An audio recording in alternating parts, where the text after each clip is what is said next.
Na semana passada, nós começamos a falar acerca da Grande Babilônia. Os irmãos se lembram, né? Nós começamos a falar acerca de Apocalipse capítulo 17 e 18, cujo tema é a Grande Babilônia. Um tema enigmático, né? Porque é cheio de figuras, cheio de imagens que devem ser decifradas. E eu creio que hoje nós não chegaremos a entrar ainda propriamente nesses capítulos, porque, como dissemos na semana passada, temos que construir um caminho de construção do sentido. Isso porque a Grande Babilônia, no capítulo 17 e 18 do Apocalipse, não nasce ali. Na verdade, o capítulo 17 e 18 traz esse tema como sendo a glorificação. Entenda a glorificação num sentido genérico, não no sentido positivo, mas entenda que a Grande Babilônia, no capítulo 17 e 18 do Apocalipse, ela está no auge da sua maturidade, está no auge da sua frutificação, de modo que ali será a colheita do que em Gênesis capítulo 10 e 11 foi a semeadura. Os irmãos entendem essa linguagem? A verdade acerca da Grande Babilônia foi semeada em Gênesis capítulo 10 e 11. E aí agora essa semente, nós estamos usando esse símbolo, ela germina e ela cresce, vai se desenvolvendo até chegar ao estágio final de maturidade, de maturação, de produção de frutos e do amadurecimento dos frutos. Estamos usando aqui uma linguagem simbólica para a gente entender. Assim como se planta uma semente e ela tem todo um processo até chegar no auge, na plenitude daquilo que ela é em si mesma, para que se colha frutos, há um processo, não há? Esse processo tem que ser compreendido, senão não se compreende exatamente o que é a Grande Babilônia. Então nós estamos convidando os irmãos a começarem de Gênesis 10 e daqui nós caminharmos em direção ao capítulo 17 e 18 do livro do Apocalipse. Então, como eu já disse semana passada, eu quero apenas relembrar alguns aspectos importantes.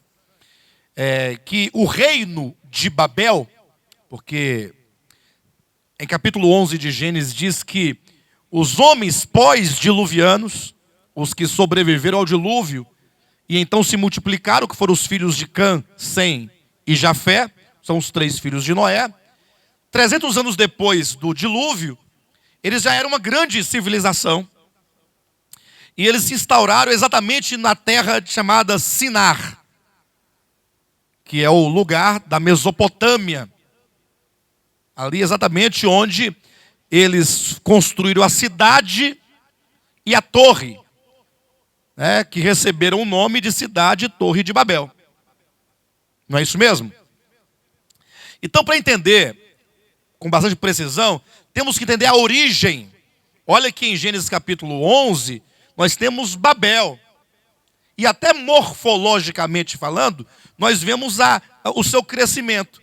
Babel, que se torna Babilônia, porque a raiz de Babilônia é Babel. Então Babilônia é Babel desenvolvida. E a Babilônia agora se desenvolve até o estágio de Grande Babilônia.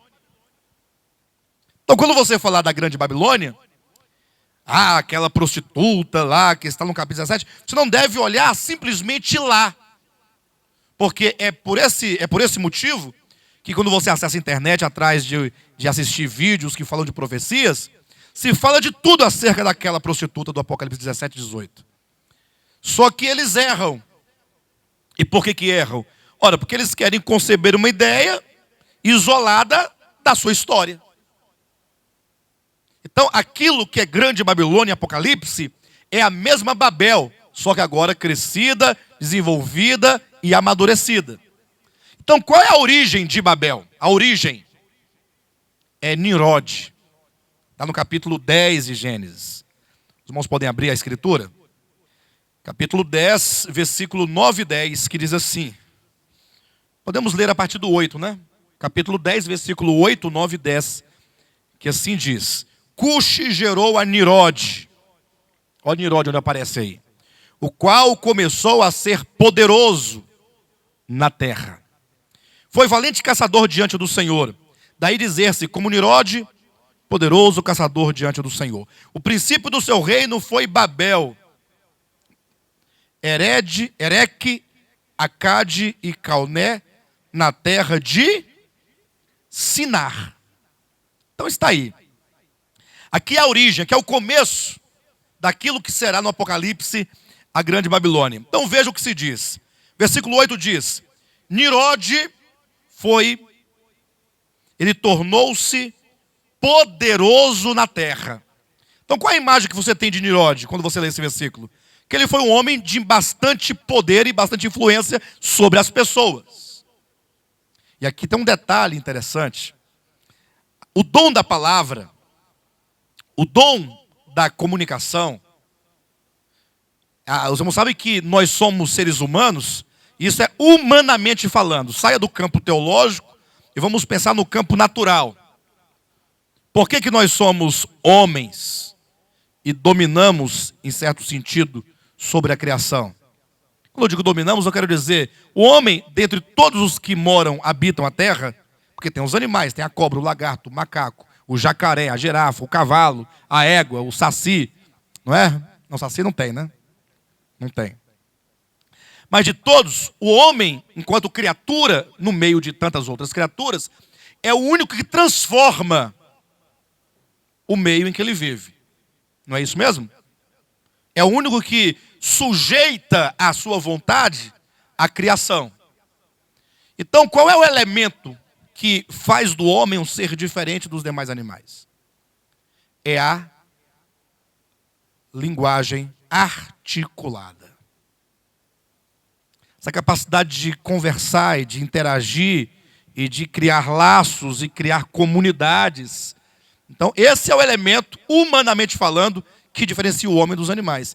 Então, a linguagem, ela não somente é um grande dom divino para os homens, como é uma arma muito poderosa.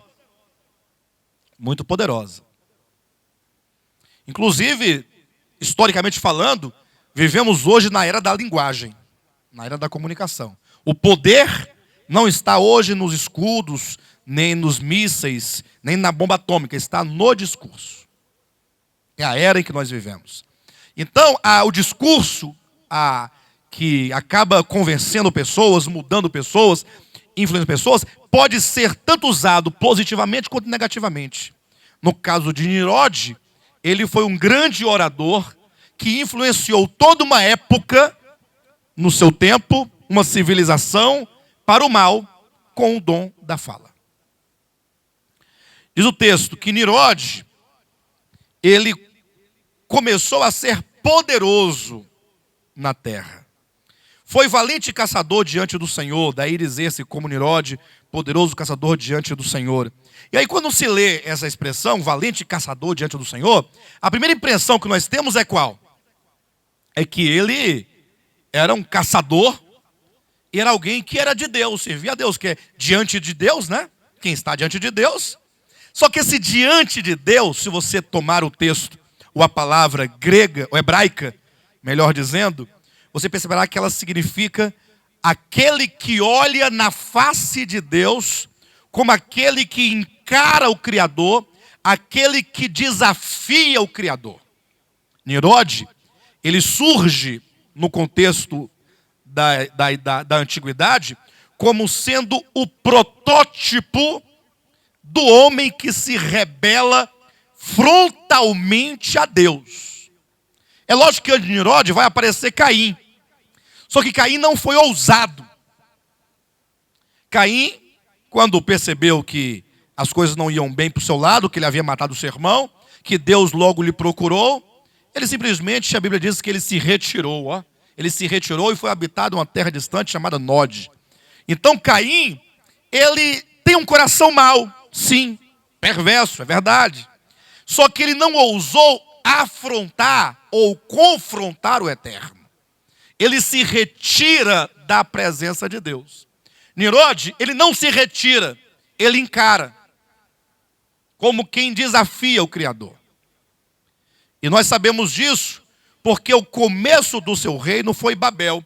Aí você tem que entender o que foi a cidade de Babel e o que foi a torre de Babel, para entender qual era a filosofia, qual era a ideologia, qual era o pensamento de Nimrod em relação a Deus.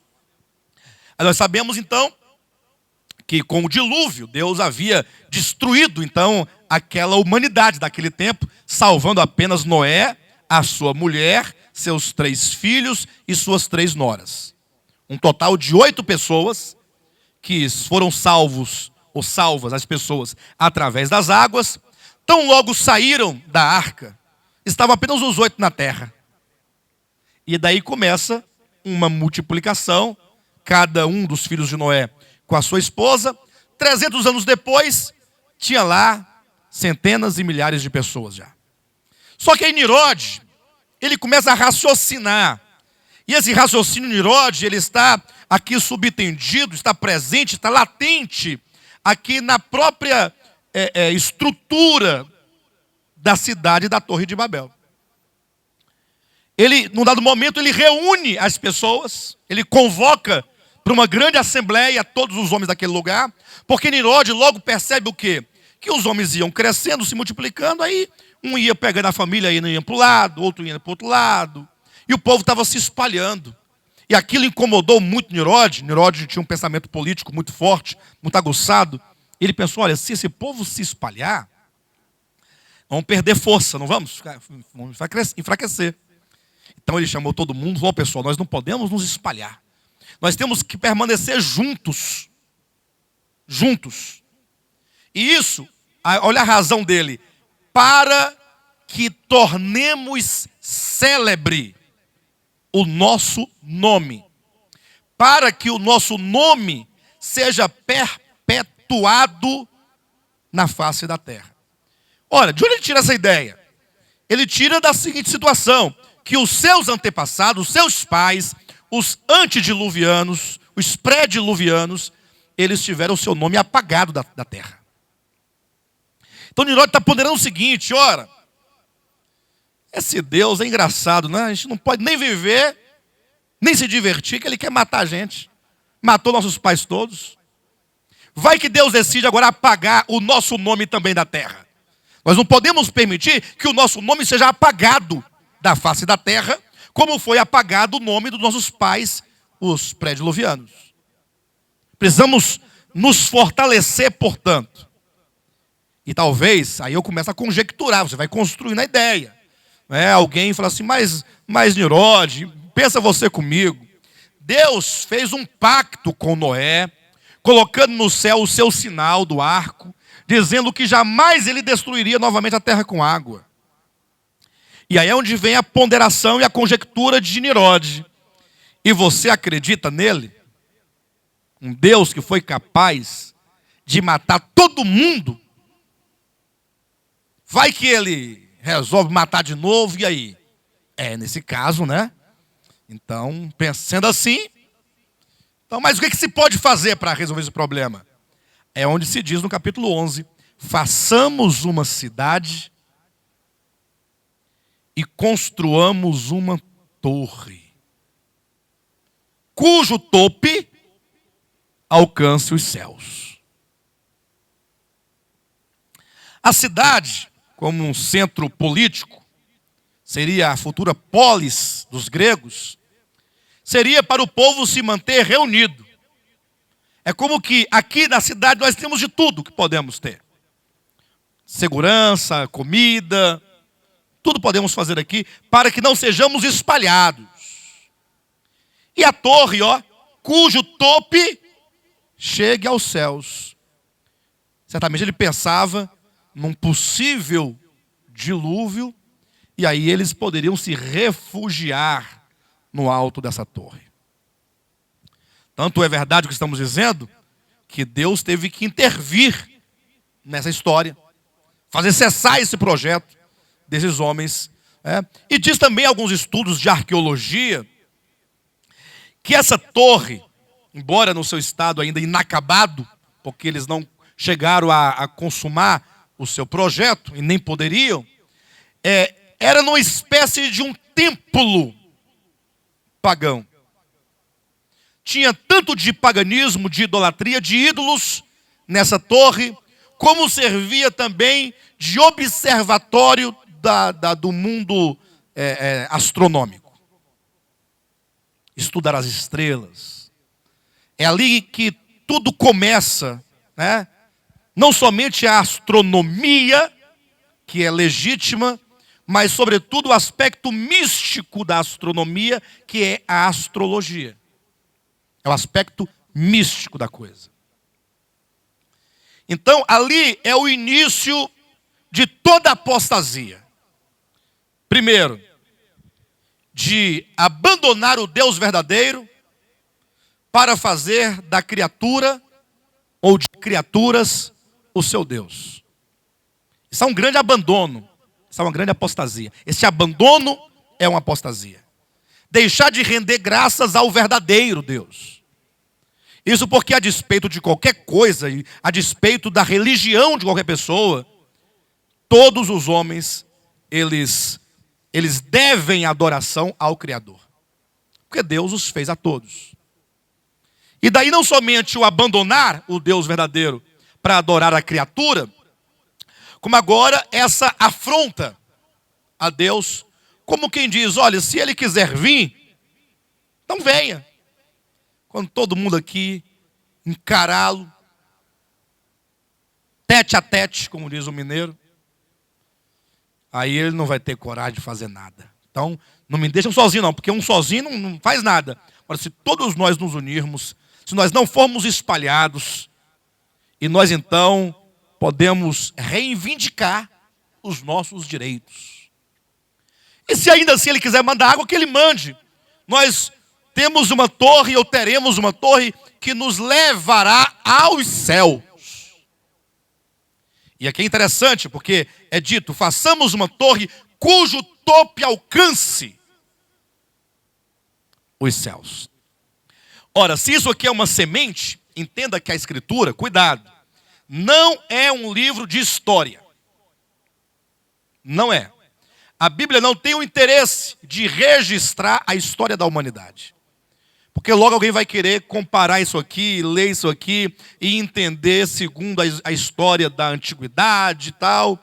A Bíblia não tem esse interesse e não tem esse compromisso. A Bíblia é um livro de revelação. Quando Deus inspirou a Moisés para escrever o Pentateuco, o modo como foi colocado aqui, ou seja, aquilo que foi colhido da história, ainda que em partes, porque não tem compromisso em criar uma linha histórica ininterrupta dos fatos, com datas e comprovações, nada disso, mas todos os recortes da história que aqui foram colocadas, visam o quê? Representar. Lembra o que está em Hebreus capítulo 10? Tendo em vista que a lei é sombra de bens vindouros. A lei se entende como sendo os livros de Moisés, sobretudo Gênesis, Êxodo, Levítico, Números, Deuteronômio, e não somente a lei cerimonial em particular, mas esse conjunto de livros. Então aqui, essas figuras todas, elas representam, tanto é que a Babel, que nasce aqui em Gênesis, volta a aparecer como grande Babilônia em Apocalipse, também simbolicamente falando. Então, o que acontece? Pense comigo acerca dessa torre. Uma torre que leva o homem a Deus. Você quer falar, irmã Silvia? Pois não. Perfeito. Perfeito. Perfeito. Aquilo que aqui em Gênesis é uma semente, se desenvolverá, crescerá e vai ter a sua expressão máxima lá no Apocalipse. Então, por ocasião do Armagedon, o que acontece? Quando Cristo vier nas nuvens dos céus, com os cristãos vencedores, não é com toda a igreja, é com os cristãos vencedores.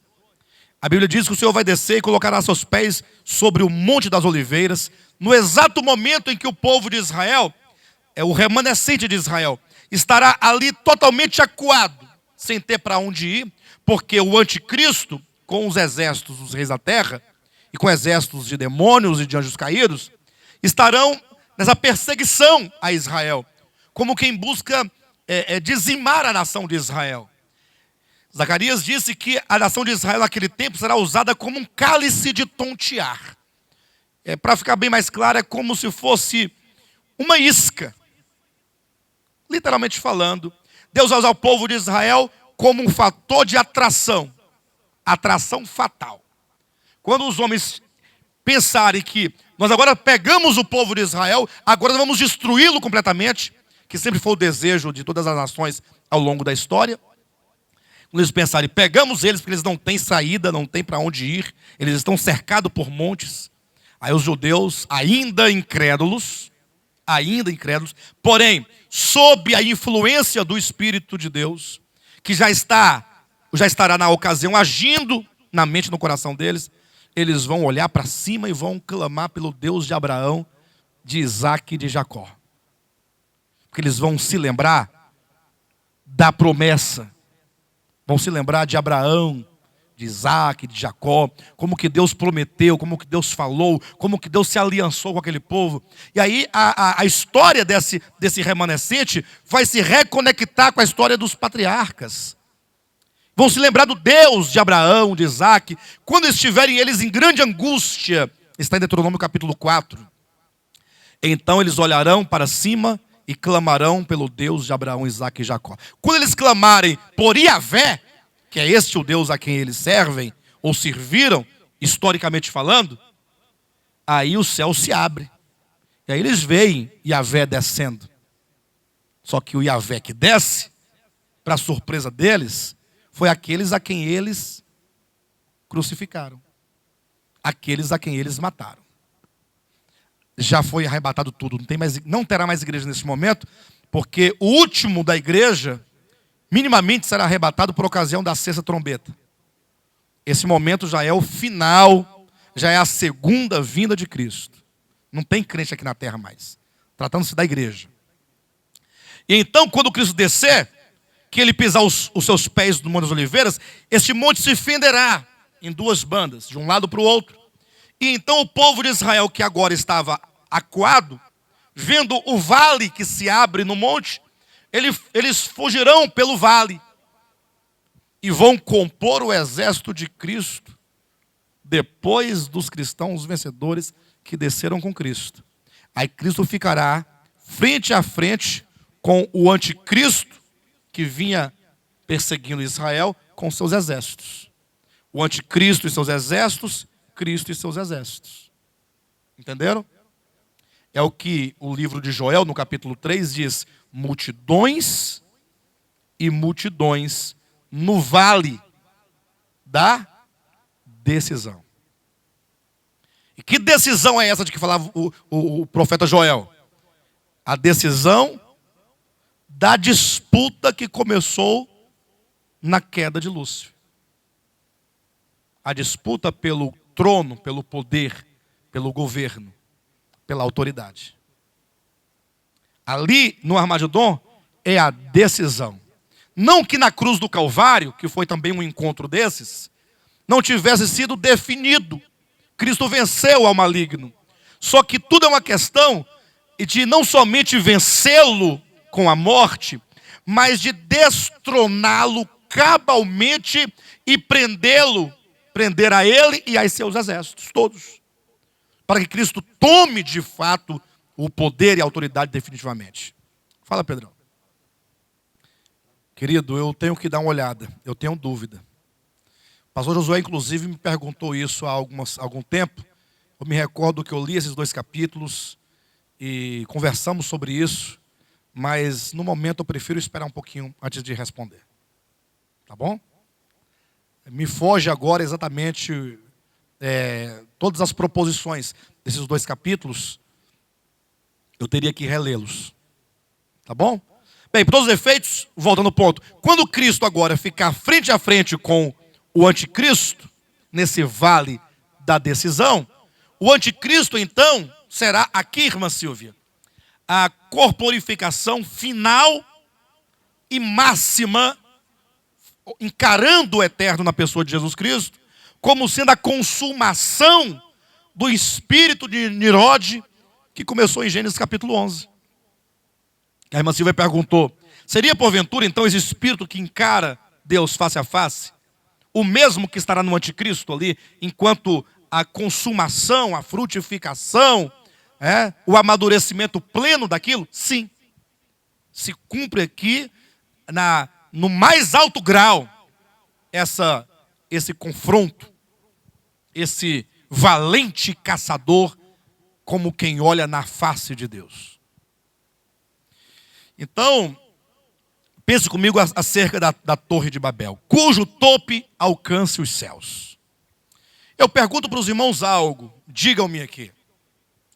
Seria possível que alguém construísse, ou uma empresa, uma grande empresa, por mais que ela tenha a sua tecnologia de engenharia e tudo mais, da atualidade, capaz de construir uma torre cujo tope, e essa é a palavra que está na Escritura, tope, não topo, embora seja a mesma coisa, mas assim está na Escritura, cujo tope chegue aos céus?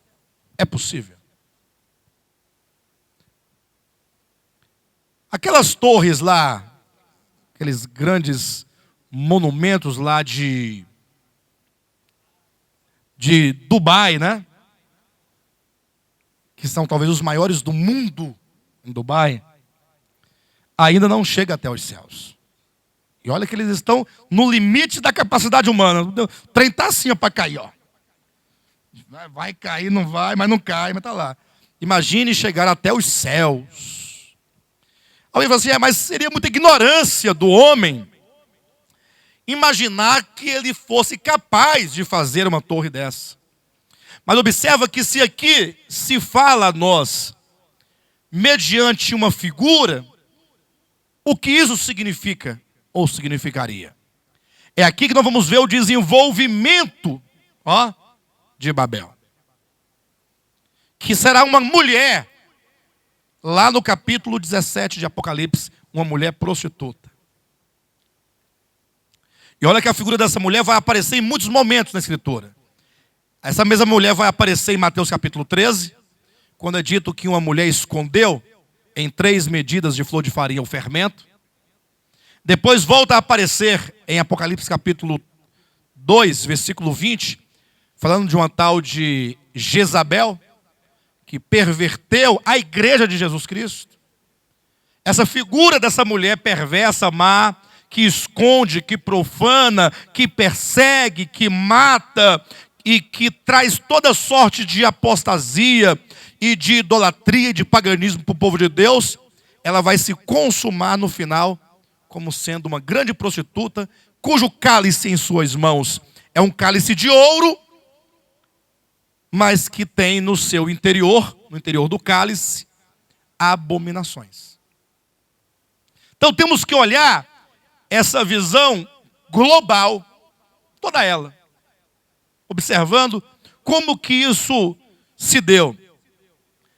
De modo que então, essa torre que leva aos céus, ou que levaria aos céus, seria uma tentativa do homem de então, de se livrar de um possível juízo de Deus, mas seria uma salvação construída pela sua própria mão. E aí a proposta foi, peguemos o barro, façamos tijolos, queimemos-los bem, e aí vamos construir a torre. E aí eles começaram, pegavam o barro, muito barro, molhava, fizeram as formas bem direitinho, enformaram o barro, colocaram em fornalhas, para que aquele barro pudesse se petrificar, ficar endurecido, queimado, a ponto de se tornar uma substância firme, para que agora se construísse uma torre. E se construísse uma cidade Eis o projeto de Nimrod. Mas só amarrando as pontas, para que nós possamos entender, falávamos aqui na semana passada, que aquela grande Babilônia, que está em Apocalipse 17 e 18, e grande Babilônia é o nome de uma cidade, não? Sim ou não? E que é ao mesmo tempo uma mulher, porque é dito que a grande Babilônia era uma mulher prostituta, em cuja testa estava escrito Babilônia, a grande. Então, a grande Babilônia é uma mulher e é uma prostituta, mas é uma cidade. É uma cidade que é uma mulher. Perfeito ou não? Do mesmo modo que Jerusalém, capítulo 21 de Apocalipse, fala da nova Jerusalém, que é uma cidade, mas que é uma mulher. Só que não é uma mulher qualquer, é a noiva do Cordeiro, é a esposa do Cordeiro. Então temos no final do Apocalipse duas cidades que foram inclusive inimigas durante a história. Babilônia era inimiga de Jerusalém, e agora você tem a grande Babilônia e a nova Jerusalém, e a nova Jerusalém como sendo uma cidade mulher, uma mulher cidade, e Babilônia sendo uma cidade mulher, uma mulher cidade. Para que se discerna claramente a identidade dessa mulher, pelo menos de maneira geral, a princípio, basta que você entenda o que é a Nova Jerusalém. O que a Bíblia diz acerca da Nova Jerusalém? Que ela é quem? A Nova Jerusalém é a esposa do Cordeiro, que desce dos céus ataviada para o seu esposo. E se você perguntar para toda a Escritura, pergunte, por exemplo, lá no Antigo Testamento, pelo profeta Isaías, capítulo 54, versículo 5 e 6, quando ele dizendo acerca do povo de Deus, pessoas, ele diz, o Criador é o teu marido. Já se dizia no Antigo Testamento que o povo de Deus tinha uma relação com Deus representado por uma mulher, o povo de Israel, enquanto a esposa. Aí você pergunta para Cântico dos Cânticos, em que se coloca Sulamita, a amada de Salomão, que é símbolo do povo de Deus. Pergunte também para Jeremias, no capítulo 3, versículo 1, que quando o profeta se refere ao povo de Israel em plena apostasia, diz, olha, vocês estão em adultério, e vocês se divorciaram de Deus. Então a Escritura como um todo vai deixando muito claro que a relação de Deus com o seu povo é uma relação que é representada na figura da mulher e do marido. Oséias é um outro caso, quando o profeta Oséias, ele está ali para figurar a pessoa de Deus o Pai, e Gomer, a infiel, a perfídia, representando o povo de Deus no estado de infidelidade conjugal. Ou seja, como quem abandonou a Deus e se envolveu em idolatria com outros deuses. Aí você pode entrar para o Novo Testamento, quando se refere da relação de Cristo, Deus encarnado, com seus discípulos que cresciam e se multiplicavam, sabendo ou sem saber, ou apenas sendo soprado pelo Espírito, disse João Batista, acerca de Cristo e do povo que ia agregando a ele. Quem tem a noiva é o noivo.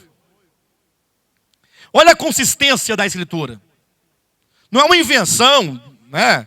O Roger costuma falar com bastante pureza de coração. Ele fala assim, bispo, mas quando as pessoas veem toda essa alegoria que você faz, eu sei que ele entende que a alegoria é bíblica, ele está claro disso.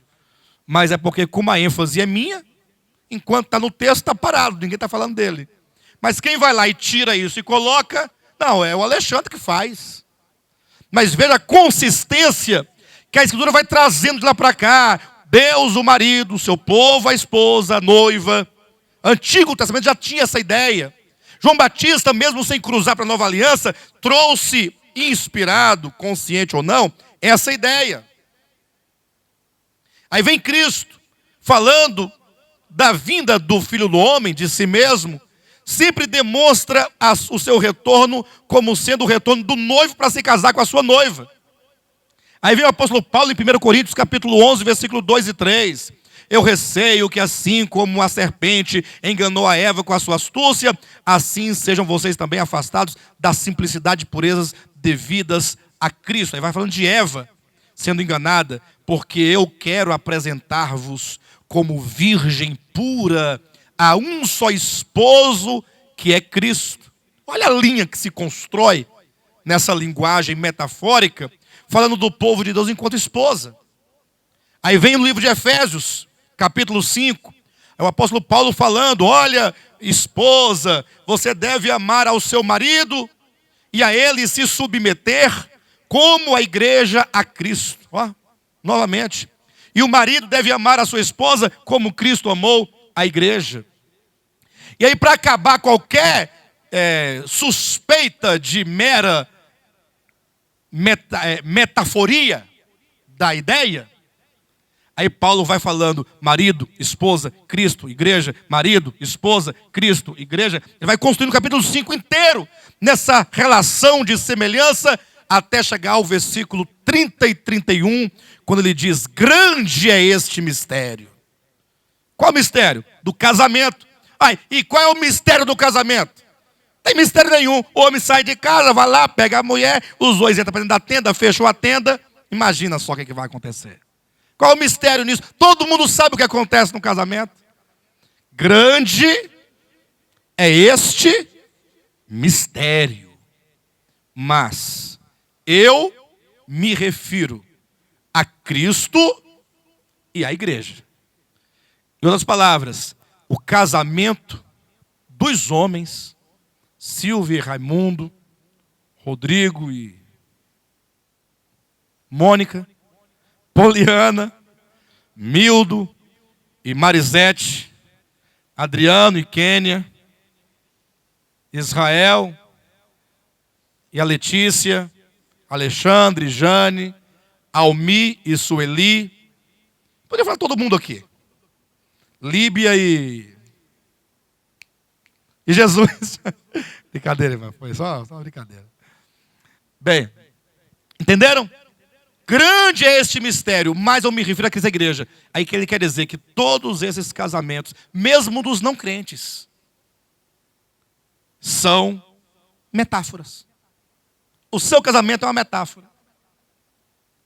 Pode ser que esse casamento não expresse o que deveria expressar, mas o casamento, quando macho e fêmea, homem e mulher se unem e se tornam uma só carne, representa Cristo e a igreja. Essa união de vida e natureza na filiação por meio do Espírito Santo é o grande mistério. Cristo e a igreja. Grande é esse mistério, mas eu me refiro a Cristo e a igreja.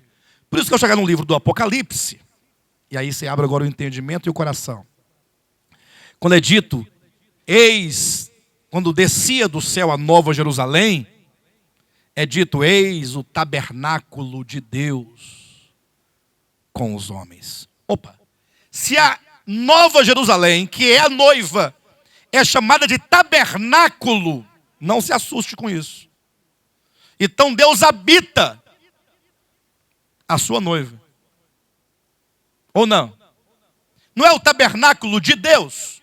Então Deus não habita essa cidade que é a sua noiva? Então a ideia de habitar está no casamento. Deus habitando a noiva. De repente João fala assim, nela, na cidade, eu não vi templo. Ora, ela é o templo de Deus. Mas nela eu não vi templo, como quem pergunta, e onde a noiva vai adorar? Porque Deus habita o templo que é a noiva. E a noiva, onde vai habitar? Qual é o templo da noiva? Aí ele diz, nela não vi templo, porque o Senhor é o templo. Então se o Senhor habita a noiva habita o Senhor. E se um habita o outro, nós temos um co-habitar. Co-habitar. É um habitar mútuo. Por isso que o coabitar do marido e da mulher é um habitar mútuo que representa a união mútua, eu neles e eles em mim. João 14, versículo, todo o capítulo 14, sobretudo 21, 22, 23. Aí vem a ideia desse coabitar. Olha que coisa mais profunda, coisa mais bela. Deus não cria nada por acaso. Está tudo arranjado segundo a economia de Deus. Então, se a Nova Jerusalém, essa cidade noiva, essa noiva cidade, ela é o povo de Deus, no estado e no estágio final, porque foram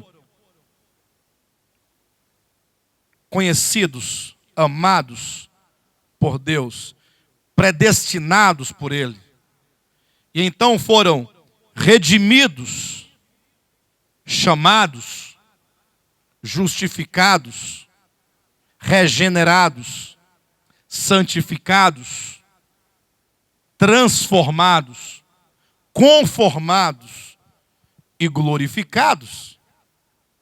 Se a consumação da Escritura se dá com esse povo de Deus como uma cidade noiva, uma noiva cidade puríssima, participante da natureza divina, capítulo 21, 11 diz, ela tem a glória de Deus. Ela está totalmente tomada. E olha que a glória de Deus é a expressão da vida de Deus. Porque ela foi saturada de natureza divina. Então, a figura que está em oposição a esse povo glorificado, então também essa cidade prostituta, essa prostituta cidade que é a Grande Babilônia, também são pessoas. Só que é um povo que, a semelhança da Nova Jerusalém, que foram amados pelo Pai, predestinados, redimidos, chamados, justificados, regenerados, conformados, transformados e por fim glorificados, este povo, essa cidade prostituta cidade, também é um povo que fora paulatinamente trabalhado aos poucos na mente, no coração, nas vontades, na alma, em todo o seu ser, e chegou numa consumação máxima de identidade com o príncipe das trevas. Perfeito? Entendem isso? Grande Babilônia, sobretudo, é um povo. Antes de se perguntar, e aqueles montes, aquela cidade, e tudo aquilo, entenda de modo geral que é a consumação da economia de Satanás. Razão porque se diz, tomemos o barro. Tomemos o homem. O homem foi feito do barro. Amassemo-lo bem. O homem então é trabalhado por mãos, ó. E depois informados dentro de formas. Colocado numa fornalha. No sentido, o homem que é barro será por fim conformado de acordo com os pensamentos, a ideia, a ideologia, a filosofia, a visão de mundo, o sentimento do maligno, para servir de material, para se construir algo contra Deus.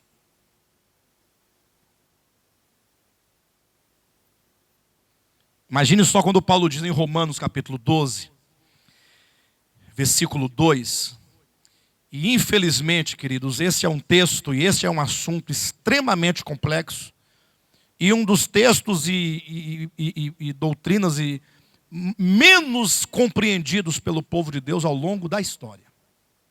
Vou explicar por quê. Paulo diz assim, olha,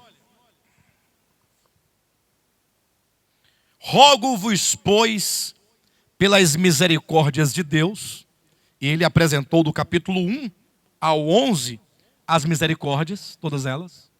Rogo-vos, pois, por tais misericórdias, que apresenteis o vosso corpo como sacrifício a Deus, sacrifício vivo, santo e agradável a Deus, que é o vosso culto racional. Então aqui já traz a ideia de que o servo de Deus, o cristão, aquele que crê no Evangelho, ele não é chamado simplesmente para fazer número, ele é chamado para se apresentar e se colocar para o cumprimento da vontade de Deus e se dispor, porque se você não se dispor para o cumprimento da vontade de Deus, fatalmente você se colocará na obra do maligno. Por isso se diz no capítulo 12, versículo seguinte, versículo 2, esse é o versículo 1, o 2 diz: e não vos conformeis com este século. Alguns falam: meus irmãos, eu não consigo me conformar com esse século, eu fico inconformado. Mas não é ficar incomodado, chateado.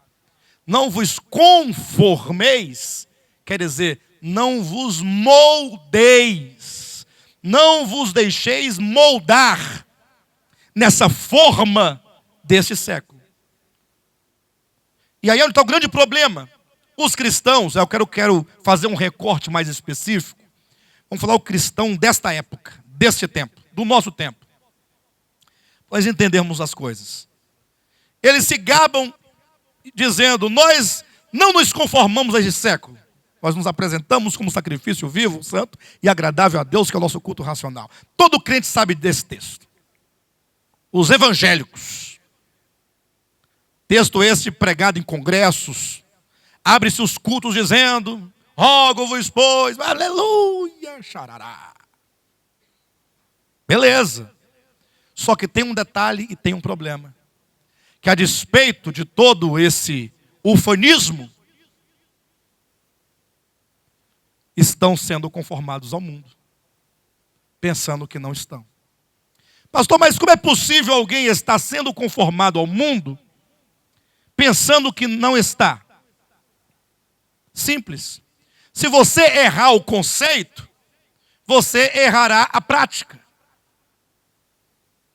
Um conceito errado, uma concepção errada, vai gerar o quê? Um procedimento errado. Por mais fiel que você seja àquele entendimento, àquela doutrina, mas se a doutrina está errada, você não pode acertar.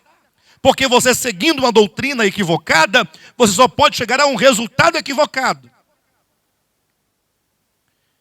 É por isso e por esta razão, penso eu, que o inimigo tem tanto interesse que os cristãos não conheçam a palavra de Deus. Se tem uma coisa que os crentes mais aborrecem é a Escritura. Aborrecem. Porque eles amam os seus líderes. Meu pastor, meu bispo. Se sujeitam a todo tipo de ordenanças humanas, servilmente, sem colocar à prova. Aí você vem com a Escritura, aí eles ficam com raiva de você. Não se levanta contra o ungido do Senhor. Dá vontade de perguntar: e quem foi que ungiu? Eu fui visitar a irmã Lúcia no hospital de base. Estava saindo do hospital de base e parei no semáforo. Vidro suspenso. E aí bateram na janela. Um rapaz com uma plaquinha. Aí eu abri o vidro e ele trazia uma plaquinha: ajude-nos a ter um encontro com Deus. Eu falei: ajudo agora, você quer uma oração? Ele falou: não, eu quero dinheiro. Eu falei: quem disse para você que para ter um encontro com Deus tem que ter dinheiro? Foi essa semana aqui lá no semáforo. Eu falei: não fecha não. Senhor, Deus parou o sol para Josué, para o semáforo para mim. Quem disse? Não, é porque tem um encontro da igreja, tal, da Sara Nossa Terra.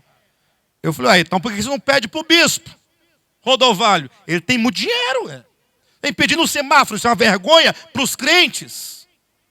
Sai para o semáforo pedir dinheiro para o povo, para ter um encontro com Deus. Que vergonha. Aí tinha uma moça, que de longe ela regalou o zoião. Ela estava com a folha na mão e foi suspendendo para tampar o rosto. Não sei se com medo de ser reconhecida por mim ou com vergonha do que estava acontecendo. Mas ela não ficou bem, não. Ela ficou bastante envergonhada. Erra quem ordena que esses jovens vá para esses lugares fazer isso. Erra quem autoriza, quem sabe. Mas olha que papel se presta um ser humano desse.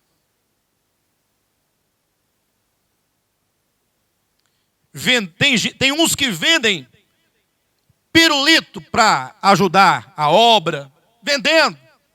No dia que os olhos dessa pessoa, os olhos são abertos, que caem as escamas, que vê a verdade, que vê a graça de Deus, que entende que Jesus já fez tudo, que é tudo gratuito, que é tudo maravilhoso, que tem a vida de Deus, o Espírito de Deus, que a igreja é uma comunidade de reis e sacerdotes, para servir ao Senhor em liberdade, em amor. Aí vira aquele crente negligente, ruim. Pensa num crente ruim, cascudo, mau. Aí não consegue ceder aos apelos mais profundos do coração. Quando eu falo, irmãos, rogo-vos pelas misericórdias de Deus. Não é por outra coisa. Mas pastor, por que isso acontece ou não acontece, pessoal? E por que isso acontece? Porque essa natureza humana que temos aqui dentro, caída, porque a despeito da salvação que temos já experimentado, a natureza pecaminosa não foi erradicada de nós. Quando se serve a Deus na carne e pela carne, o ser humano só consegue fazer algo, entre aspas, para Deus na sua carne, se for na base dessa glória humana. Porque ele pensa que hoje eu estou aqui no semáforo, amanhã eu vou mandar o povo para o semáforo. Aí, essa carne pecaminosa, ela, do mesmo modo que ela é perversa e pecaminosa, ela se engana e engana o indivíduo naquela escravidão. Aí quando é liberto, aí fala assim, o que vai acontecer? Eu falei, nada. Você vai desfrutar Cristo, vai comer Cristo como pão da vida, você vai contemplar a Cristo, vai receber a palavra, vai ser iluminado, e você de glória em glória vai sendo transformado de fé em fé, aguardando a vinda de Cristo, em comunhão com os santos, nessa... Aí ele fala, mas que graça que tem isso? Qual que é a graça disso? De glória em glória, de fé em fé. Eu quero uma coisa que a minha carne possa... Aí não dá conta de servir a Deus. Porque tem a mente de escravo. Até hoje. Tem a mente de escravo. Como o povo de Israel que saiu liberto do Egito, mas continua escravo no deserto. Os corpos saíram, mas o coração estava lá. Amavam o Egito, dizendo, lá no Egito nós tínhamos carne. Eu sei que tinha o chicote e o tronco, é verdade. Mas tinha chicote, tronco e carne. Aqui no deserto não tem chicote nem tronco, e só tem maná. Então, entre o maná e a carne, entre o maná e a liberdade, a carne, o tronco e o chicote, prefiro o tronco, o chicote e a carne. Não foi assim que aconteceu? Eu citei esse exemplo para demonstrar como que as pessoas, quando erram no conceito, erram na conduta. Não vos conformeis a este século, a este cosmo, a este mundo. O que significa isso? Para muitos que entendem esse texto equivocadamente, eles pensam o seguinte. Está vendo esse quadrado aqui, desse local aqui, irmãos? Esse quadrado todinho aqui, ó. Tudo que tiver aqui dentro, que eu colocar, eu, Alexandre, aqui dentro, é de Deus. Perfeito? Tudo. Se eu trouxer aqui o Levando a Arca, é de Deus. Eles podem cantar quantas canções ferirem a economia neotestamentária de Deus. Pastor, não é levando a arca, é trazendo. Trazendo para cá, não. Vai para lá com essa arca. É levando para longe daqui. Mas, se eles cantarem uma canção, digamos, da antiga aliança, que fica lutando contra a economia de Deus, os irmãos vão ver isso na conferência, como que o apóstolo Paulo, ao escrever aos Gálatas, demonstra que todo aquele serviço legalista da antiga aliança era um grande estorvo na obra de Deus. Mas se eu disse que é de Deus, porque está dentro desse quadrado, então é de Deus. Vocês têm que engolir e pronto, final. Entenderam? Se eu trouxer aqui, por exemplo, aquele indivíduo que canta assim, olha, se atentamente ouvir a Deus. Olha, atenção na música. Se, está ouvindo, Mildo? É se. Você não tem que ter nenhuma confiança no sacrifício de Cristo por você. É se você, não é Cristo fez, é se atentamente ouvir a Deus e os mandamentos seus obedecer. É se. Bendito sereis na terra. Bendito. Ou seja, ele está cantando Deuteronômio 28. Ele está cantando o suprassumo da antiga aliança. Ele não está cantando a antiga aliança. Ele está cantando a substância. Mas se eu digo que é de Deus, é de Deus.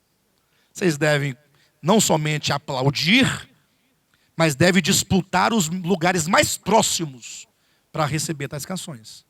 E não se esqueça da oferta que o cantor vai levar e do CD que você tem que comprar. Não somente o seu, mas um para doar.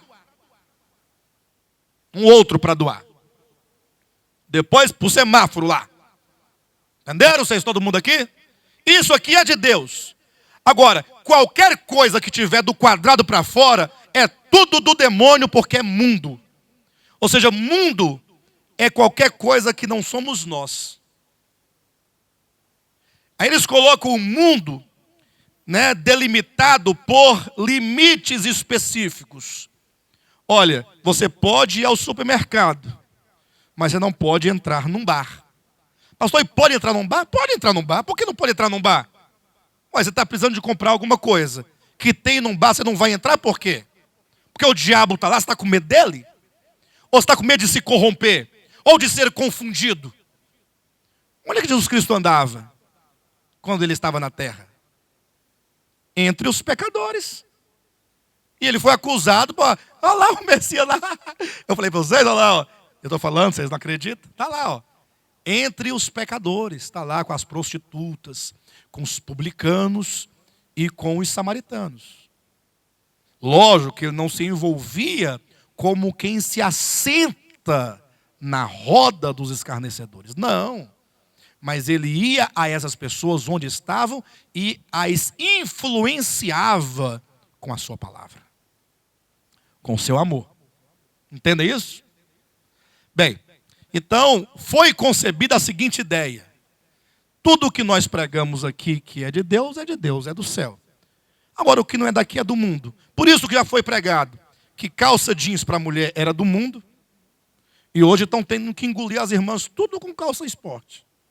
Elas tudo estão vestindo. Porque a mulher do pastor, o pastor é senador. Pensa comigo. Só que a mulher do pastor, senador, vai ficar lá de coquinho, aquele vestidão? Corcunda? A marido dela é senador, ela tem que... Ué, como é que ela vai se vestir? Aí começa a se modernizar. Ó. Vai saindo daquela casca de carne. Podre. E aí começa a descobrir que o batom é bonito, o brinquinho, colarzinha, a pulseirinha, o anel, as roupas mais modernas. Aí, como a esposa do pastor já está vestindo, a irmandade vai acompanhando. Não é a mulher do pastor, vamos na defesa. É a mulher do pastor. Aí a igrejinha, a congregação, porque essa aqui é a sede. Porque não tem pastor, senador da congregação. Só na sede. Ou não é assim? Na congregação que tem 30 membros, pensa num ódio que as irmãs ficam da sede. Ah, mas estão tudo apostatando, desviando. Aí elas continuam na oração, e no jejum, e no coquinho, e no chicote, ali, Fica aí, no óleo, né? No óleo. E esse povo ainda jura que está indo para o céu. Num calor danado, a língua desse tamanho. A língua do tamanho do cabelo. Ódio no coração, raiva, inimizade, porfia, inveja, ciúme, contenda. Porque você quer conhecer o ser humano? Vá numa igreja evangélica, você vai conhecer quem é. Tudo se mostra. Só que tudo isso não é mundo. Para eles não. É normal. Na verdade, eles confundem todo esse espírito como sendo santidade. Quanto mais a pessoa se adequa ao sistema, mais santo essa pessoa se torna aos olhos das pessoas. Pode ser inimiga da outra, que disputa o cargo todo ano com ela. A disputa está aos olhos de todos, mas isso é normal. Isso não é mundo. Se está dentro do quadrado, é de Deus. Mas lá fora, de repente, tem alguma coisa lá fora que seja boa. Mas como não é dentro do nosso quadrado, é mundo. Eu sei que fora do quadrado tem muita coisa ruim. Tem. Tem livros ruins, tem músicas ruins. Né? Tem muita coisa ruim lá fora. Agora, o mundo não pode ser delimitado. Daqui para cá não é mundo, daqui para cá é mundo. Porque mundo não é um ambiente, um espaço, um lugar. Não é uma coisa, não é uma música, não é uma comida, nem uma bebida. O mundo é o espírito do maligno que se opõe ao Pai. Não ameis o mundo, nem as coisas que no mundo há. Porque aquele que ama o mundo e as coisas que há no mundo, o amor do Pai não está nele. A oposição é o espírito do mundo em oposição ao... Não, o espírito... Calma. A oposição é o amor do Pai em oposição ao espírito do mundo. Entendem isso? Então, pastor, mas então o que é o mundo e o que é o amor do Pai? Aí eu sugiro a todos que leiam o Evangelho de Mateus. Aí vocês vão perceber que os fariseus, em nome de Deus, em nome do sábado, em nome da lei, em nome do Moisés, não em nome de uma dose de pinga, não em nome de uma boate, não em nome do forró, não. Em nome da lei, em nome de Moisés, em nome de Deus, em nome do sábado, queria matar o amado do Pai. Havia ali uma oposição entre fariseus e escribas contra o amado do Pai ou não? Então esse espírito aqui que quer matar o amado do Pai é mundo. É mundo. Ainda que fizesse tudo aquilo em nome de Deus e para Deus. É mundo. Porque é um espírito de oposição. Não somente a Deus, mas à sua natureza santa e aos seus propósitos. O mundo não é algo que você possa ver em algum lugar. O mundo é um espírito que permeia a tudo e a todos. Onde não tem Deus, lá estará o espírito do mundo. Por exemplo, hoje um rapaz me falou assim: Alexandre, se alguém entrar, o assunto lá era política. Era cristão na política. Então por que um pastor não pode entrar na política? Parei e pensei, que resposta eu vou dar para ele, que seja apenas uma e que resolva tudo. Por quê? Pastor, um pastor não pode entrar? Não, não pode entrar. Não pode entrar. Definitivamente não pode. Está proibido pela Escritura. Mas a política é uma coisa boa. Não, você não pode deduzir, né?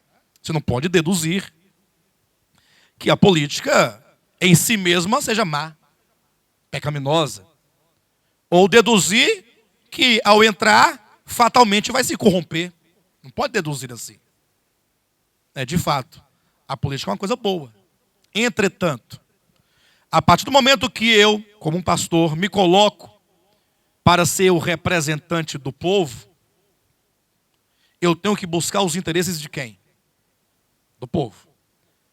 Pode não ser uma realidade, mas a teoria é: O todo poder emana do povo por meio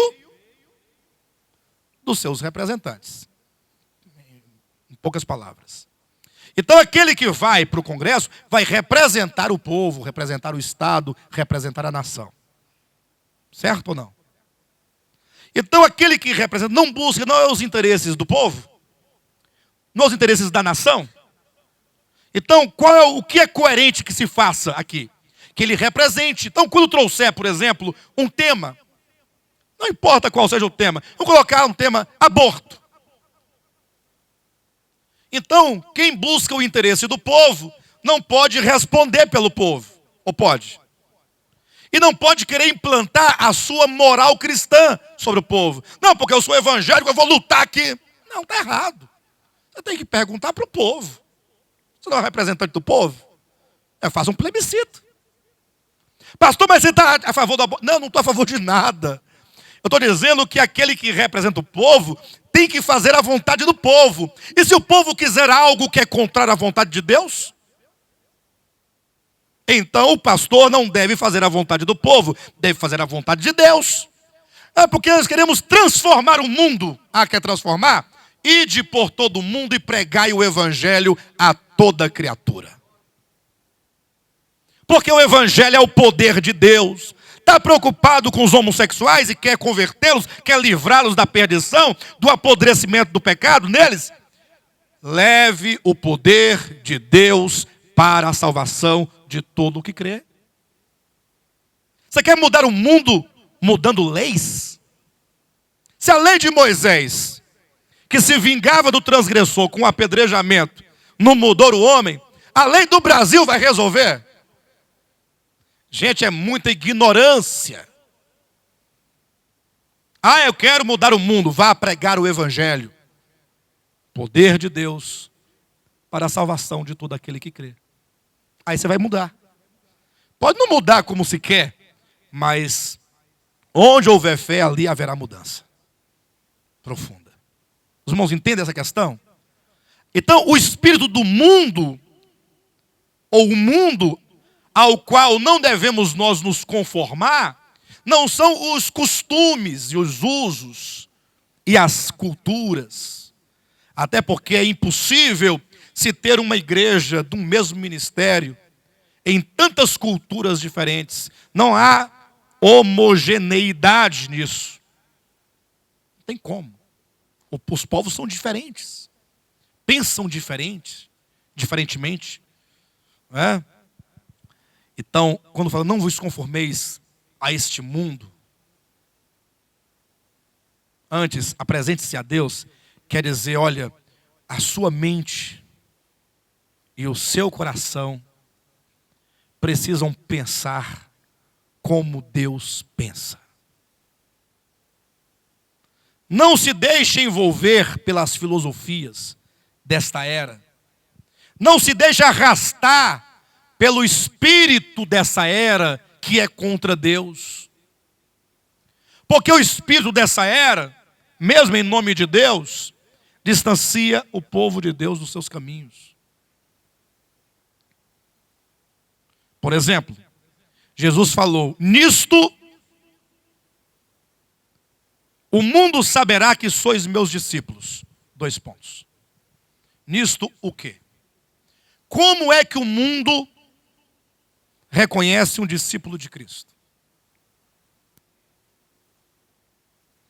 Está lá na Bíblia.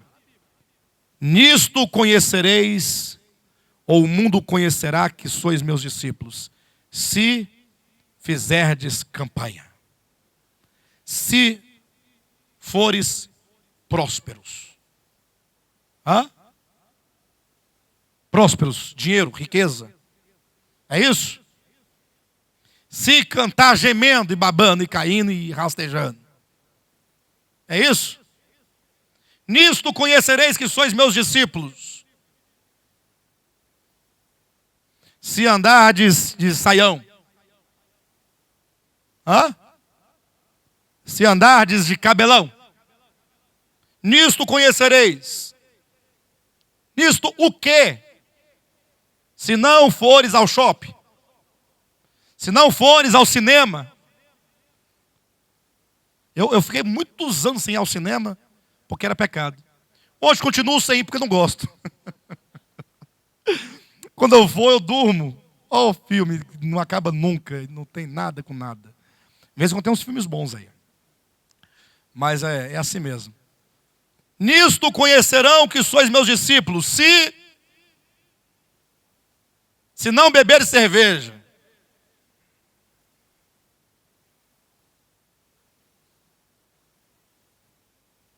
É isso? Pastor, então pode beber cerveja dentro do cinema? Com a saia curta? E cabelo cortado? Calma. Tenha paciência. Tenha paciência. Nisto o mundo conhecerá que sois meus discípulos, se amardes uns aos outros. Coisa mais simples. Mas por que o mundo vai saber? Porque o mundo não ama. Cristo ama, porque Deus é amor. Então, se você ama, só pode ser discípulo dele. Só pode ser discípulo dele, ué. Não tem outra alternativa. Se você amar o outro, você será identificado com ele. Este é o amor do Pai. Se perdoardes uns aos outros, porque tudo agora será consequência do amor. Porque o amor é o cumprimento da lei. Coisa mais simples. O amor não se ufana, o amor não se ressente do mal, o amor. Coisa mais extraordinária. Porque Deus é amor.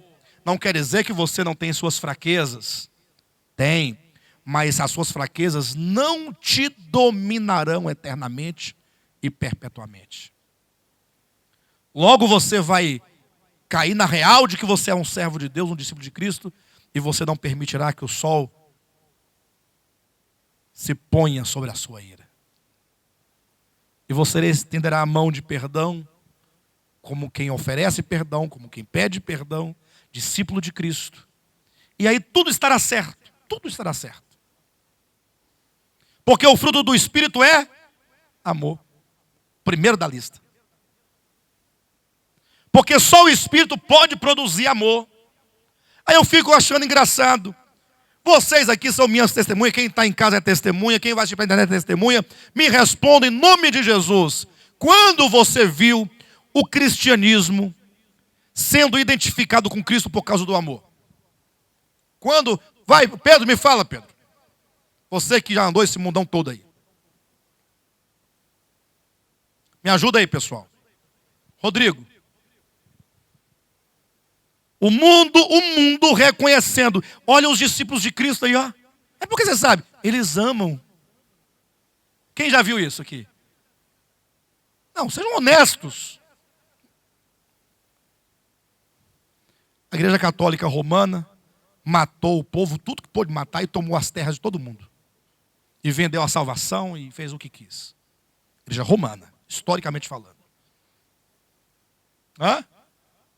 Mais que Hitler.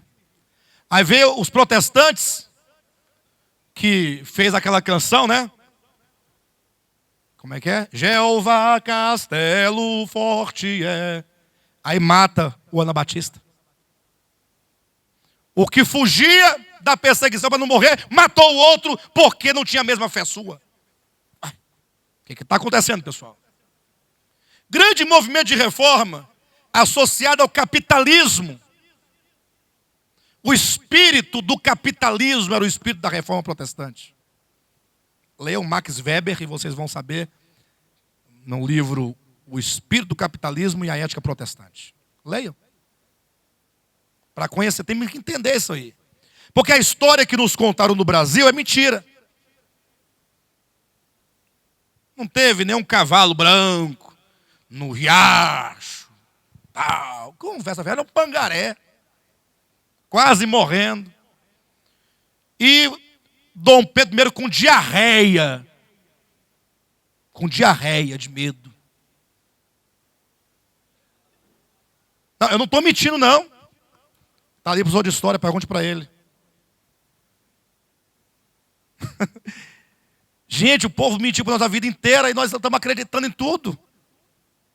Gente, o que está acontecendo? Aí vem o movimento cristão evangélico. Foi bom no início. Tinha uma boa atitude no início. Mas se tornou esse antro de pecadores e profanadores, como se vê hoje em dia. Que vende de tudo. Desde uma pitada de sal até uma cadeira no templo de Salomão. Tudo é na base do dinheiro. Se você tem dinheiro, você é bem recebido. Se não tem, Deus vai te abençoar para trazer. Mas se nunca trouxer, meu irmão, você é um endemoniado, vai saindo daqui. O demônio nunca sai, você nunca é liberto, não tem jeito para você não.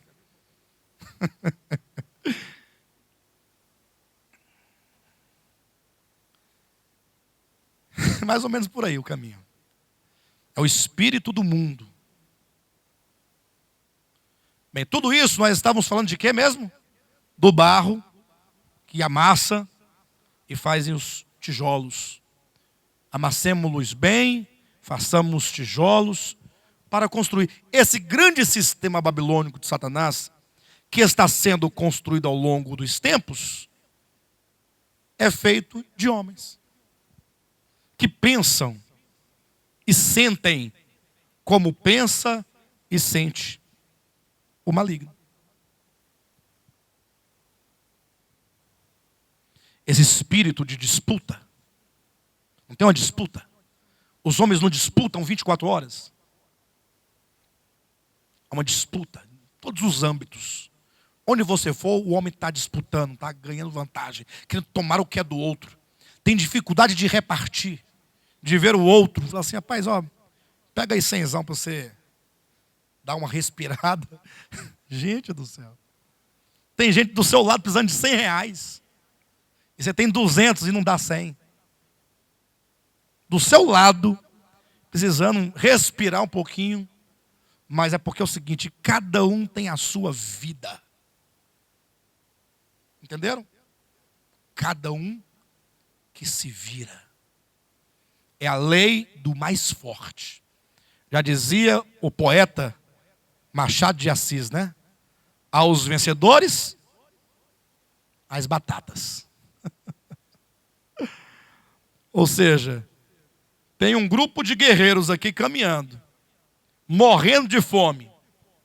Lutaram junto a vida inteira para se preservar. Chegaram diante de um campo de batatas. As batatas não dá para todo mundo. E agora? Como é que nós vamos dividir essa batata? Ao vencedor, quem prevalecer contra o outro, meu irmão, come a batata. É a lei do mais forte. Dá um tapa na cara de um, chuta a cara do outro, empurra, belisca, mete a faca. Faz o que você puder fazer. Desde que você vença e coma a batata, estará de bom tamanho. Bem, tá bom, né? Então, esse é o espírito do mundo. Leia o Mateus, capítulo de 1 ao 28. Todo o Evangelho de Mateus, que lá fala sobre o espírito de Cristo e o espírito do mundo, numa clareza fantástica. Você vai se espantar. Mas é a palavra de Deus. Tá bom?